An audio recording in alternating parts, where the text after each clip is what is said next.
Well, hi, good afternoon, and thank you for the invitation to share a few thoughts with you today. I would like to thank the Konrad Adenauer Stiftung, which made possible for me to come to this very exciting conference.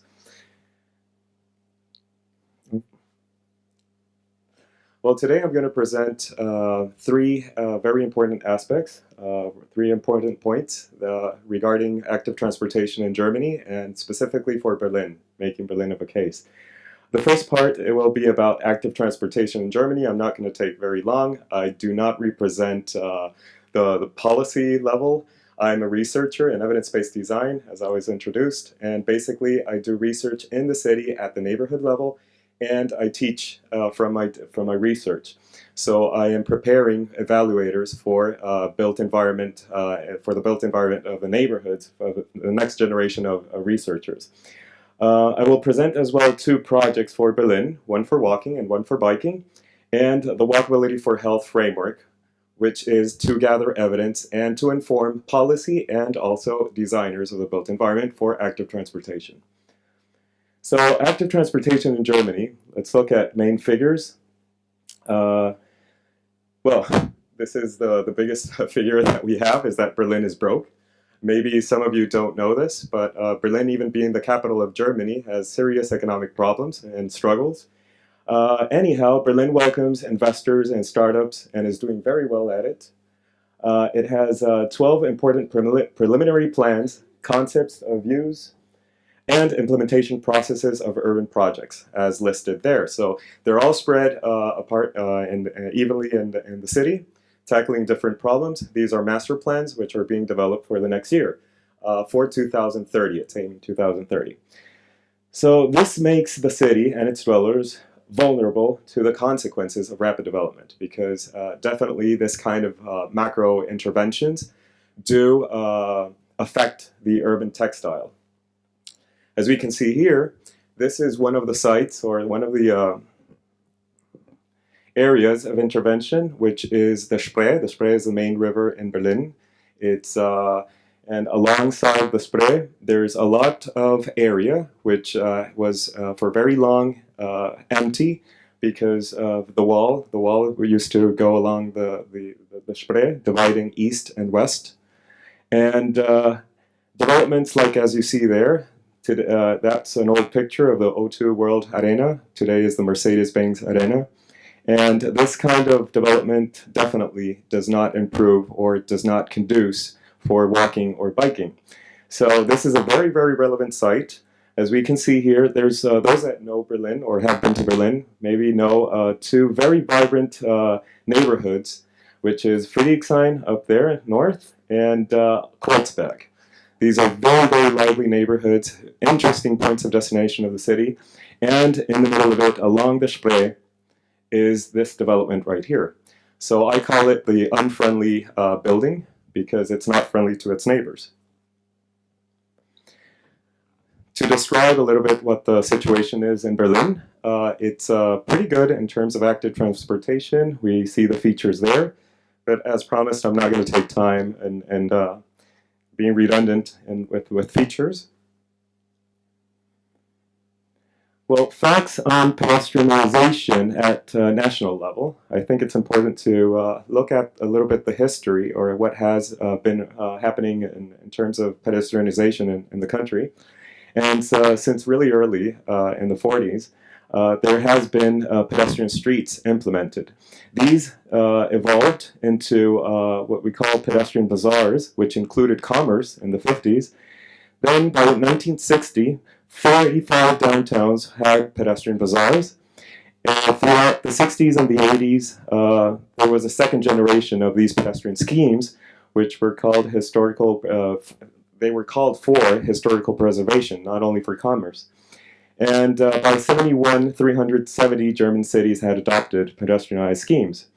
By 2008, there was a survey done, and which assessed that the rent, and this has to do with the phenomenon of gentrification, which I'm not going to get into this point, but yes, the city rent in pedestrianized areas was 50% more increase than in other areas which were not pedestrianized.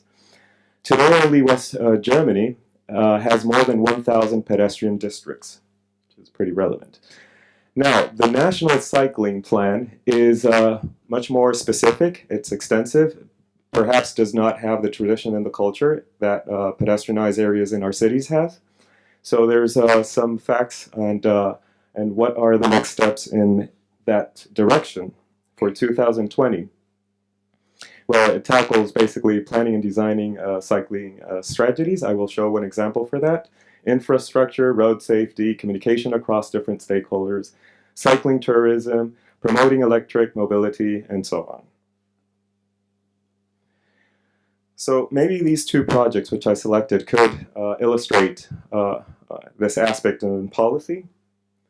And the most relevant in terms of pedestrian activity, or in this effort to pedestrianize or improve pedestrian activity in Berlin, is a project called the 20 Green Walks in Berlin. And its main features are that it's more than 500 kilometers of pedestrian paths all across the city. These are, well, you can't really distinguish them, but the 20 paths are there. They're evenly distributed across the city. They connect very vibrant areas of the city as well as those green areas of special interest. Berlin is, for sure, a very green and blue city. It has great masses of water and of green. It has more bridges than Venice. That's another fact. And, well, these are just three pictures, images of how these different pedestrian paths look like. Some of them, of course, along the Spree or river, others towards historical buildings. This is the Reichstag, where our government functions, and one very close to the downtown. This is an overview, a quick overview of the implementation process. I'm just going to mention two aspects of the implementation process. And in '94, it was defining the ideal routes. It was a very big assessment across the city to find opportunities on where to implement these routes. And now we're in this phase where we've just finished this phase of signage along the routes to identify these different paths. Main stakeholders, there's, I think every sector is represented in taking decisions in our cities. As there, as mentioned, nonprofit institutions, of course, government, and very interesting that in government we also have volunteers, which also collaborate with the government and bring in their opinion into perspective. This is the other project. It's the Walk21. This is basically, it's a bike lane that crosses the city, or 5 districts, 5 very important districts of the city, and it travels under the rail tracks of the one of the most important lines in of the subway. Well, in this case, it's not a subway; it's a highway. Let's say it's a train which is on a bridge, and the tracks are taking advantage of the unused areas under that bridge, and because it provides shelter and other conditions which are very special to implement this kind of a project. So the following images illustrate what the intention is, the concept. The main stakeholders here are the Senat Department for Urban Development and the Environment, which is doing the supervision of the plan. The Berlin Parliament sponsored the feasibility studies. Berlin Public Transportation, which is providing the underused spaces under the train tracks. The German Railways is operating bike-sharing facilities. And the biking community is very active in this, providing a lot of information to the plans. Very important, and that the Raban Berlin group is the group of architects which are designing this project.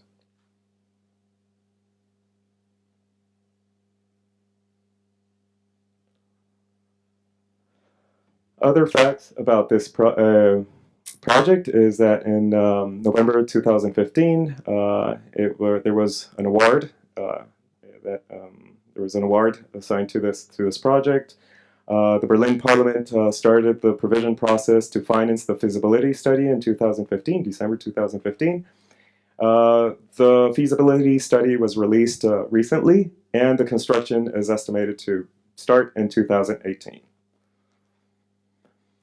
Well, now this is my topic. So this third point is about Walkability for Health. It's a framework which I've been developing with other partners, other universities, as Chalmers, Technion in Israel, and Politecnico Milano, where I also teach. And basically, the concept, very quickly, is to enhance accessibility to healthcare settings, hospitals with inpatient care, find structures in the city which also support disease prevention at different levels, and those spaces which enhance health promotion. So we will quickly talk about those, and I'll show the methodology very quickly as well. I won't bore you with that. So it's a systematic observation method for pedestrian friendliness, and the purpose is to gather evidence to inform design and, of course, policy. So why policy? And I would like to start with that. This is a poster of a political party which is proposing this project. And I find it a little bit uneasy to look at this proposal, because basically it discourages the use of public transportation. It competes with public transportation. It's designed for fit people. And in Architecture for Health, the department which I'm doing research in, we look at the requirements for vulnerable people, for people with disabilities, people, the elder, and people that have small children. So this is perhaps not the best resource allocation that we need. It's isolated and linked to the community, and it's focused on travel. It's not focused on recreation or leisure, which brings well-being. So the intention of the framework is to gather all the evidence possible and talk about the great possibilities that we have for walkability. And that brings us to the 12 goals of human development, if we can talk about it. So these are goals that throughout the conference for sure we've talked about: 4 environmental goals, 5 economic goals, and most important for us and for this framework is to assess the 3 social and health goals. Very quickly, these are images which kind of illustrate the environmental goals, economic goals, and social and health goals. Now, this is especially important, this framework, is to assess the environmental conditions of different neighborhoods in Berlin. It's really difficult to realize or to understand that this neighborhood right here, which looks like suburbia, like any other suburban town in the United States, is actually at a 10-minute walk distance to this neighborhood, which is Hackesmarkt. It's in the same district, is within the ring, and we have terribly different conditions. And those conditions do have an impact on our health. As we can read there, it's a high risk for mental illness to live in the first scenario, which is very close to Karl-Marx-Allee, downtown, and high risk for diseases related to overweight and obesity. And on the other hand, Hackesmarkt, which also offers opportunity for better food environments, etc., and to improve our health status. So basically the concept is to create urban planning and a public health synergy. I'm running out of time, so I would just quickly go through some slides on the concept and very briefly summarize that the concept is not only about improving the active transportation network and its connectivity, but also improving the destinations which improve our health behaviors, which improves our physical activity, our healthy diet, and our social interaction. And for that, we have a number of institutes which are assessing the quality of destination with us. We have institutions for nutrition, which are looking at the quality of these different locations, for physical activity as well, and for social interaction, which are studying something which is very difficult to assess, which is social cohesion and the benefits of social cohesion in public space. Also, this is really quick, we look at disease preventive destinations. and also entrances and accessibility to hospitals and clinics. So this is what we all call the medical neighborhood, which is not only hospital care, but also care which is in our neighborhoods, and we're improving that with Walkability. So the framework, very quickly I'll try, looks at the three scales of the city. We look at macro-urban form factors, which we know that density, diversity, and design are conducive for walking and biking. We look at the meso level, street patterns. We try to ensure that we have path continuity and path connectivity along street segments and across from block to block. And we look at the micro design variables, which are very, very difficult to assess because we call them the soft factors, which are very interesting, but are those which collaborate on our pedestrian quality experience. So what both indicators for walkability are important to assess in the neighborhood environment, and how? So the systematic observation method, or this manual, teaches the students how to be evaluators of the city and how to look at the city and all these factors that we know are conducive for active transportation and to recognize them. It is very important to assess at the macro level, for example, the distribution of the public transportation and how we get there and the buffer zones, and if these are covered or not. For example, in these areas, which 300 meters, 150 meters of catchment areas are not covered, well, that is talking about accessibility of vulnerable groups, of those people which have limitations in mobility. And so on, space allocation, we assess at the meso level and make graphs of what's happening in the city. So at the end, we have a full assessment neighborhood by neighborhood. We do not look at the city as with all its complexities, but by parts.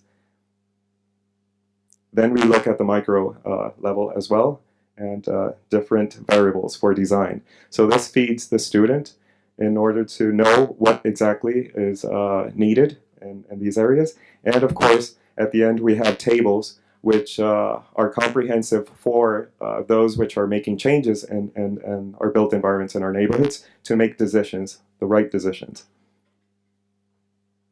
These are the collaborating partners up to now, and this project is being realized. It's basically in Berlin, which several neighborhoods are being assessed, in Haifa, and especially for a medical neighborhood there, and Ramban, in Israel, and Milan, Italy, where we find terrible car dependency problems, and Valletta, Malta, and to be defined in Macau. Thank you very much.